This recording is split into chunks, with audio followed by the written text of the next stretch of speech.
All right. Here with Boost Promotion CEO, Jaron Ennis. What's going on?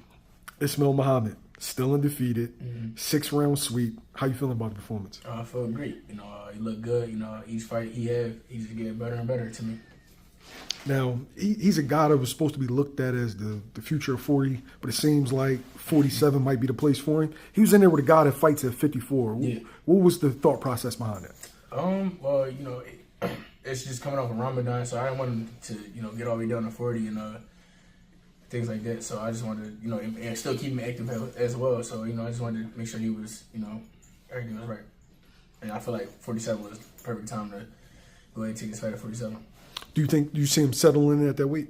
I think so. He getting older. I feel like he will get his man strength and develop, to that 47 pounder for sure. All right, now, in the interview I did with him earlier, he was a little critical of himself. He felt like he should have got the stoppage and whatnot. Yeah. What do you think, when a fighter's development, what do you think they should be working on, or what do you think they should be focusing on in these fights? Just focus on everything, for real. Speed, power, agility, listening to the corner, just doing whatever it takes, to win, and that's the only thing. Hard work. What's your thoughts on the performance? I thought it was good. 6-0 sweep. I'm always gonna be a fan of hit and not get hit.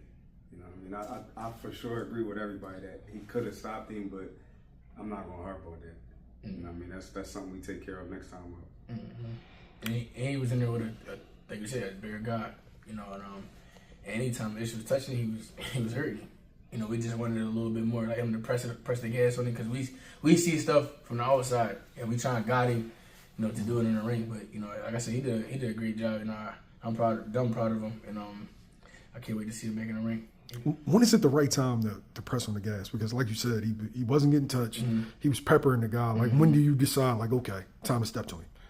In this fight, I feel like in the second round, he hurt him in the second round with a big left hand. And I feel like he could have just pressed on the gas and hands up high, press on the gas and put them together and get him out there. But he boxed and looked sharp, and I didn't get hit, didn't get touched. And like Ryan just said, we'll fix that on the next go out.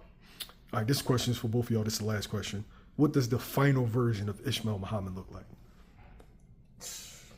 Can't even say. Like, it's like the kid, dumb special, and it's hard for me to even explain. Like, he could take his talents to wherever he want to take it to, and I just tell him, I always tell him, just believe in yourself. You gotta believe in yourself. When you believe in yourself, great things gonna come, and you're gonna keep winning and things like that. I agree with what he said. Like, we don't know yet, you know what I mean? Because he's so dynamic. Like, you ain't even seen it yet. Like he ain't even seen it yet. So it's hard to say. That's what I'm saying. Once he really start, he comfortable in the ring, but once he really start, like I said, when I had him talk to him, bro, just believe in yourself. When he believe in himself and step on that gas and turn that switch on, you're gonna see a whole different move. Yeah. I'm like, dang, where was this kid at 2 years ago, or a month ago, 2 weeks ago? Yeah. When did you start believing in your kung fu? Huh? When did you really start believing in your kung fu? My kung fu? Yeah, like your boxing style. What? You ain't never heard that terminology? No, your style. When did you start, yo? No, I never. No, I've been believing in myself since I was a kid, though. I ain't gonna lie. I've been doing this for too long. It's I've been believing in myself.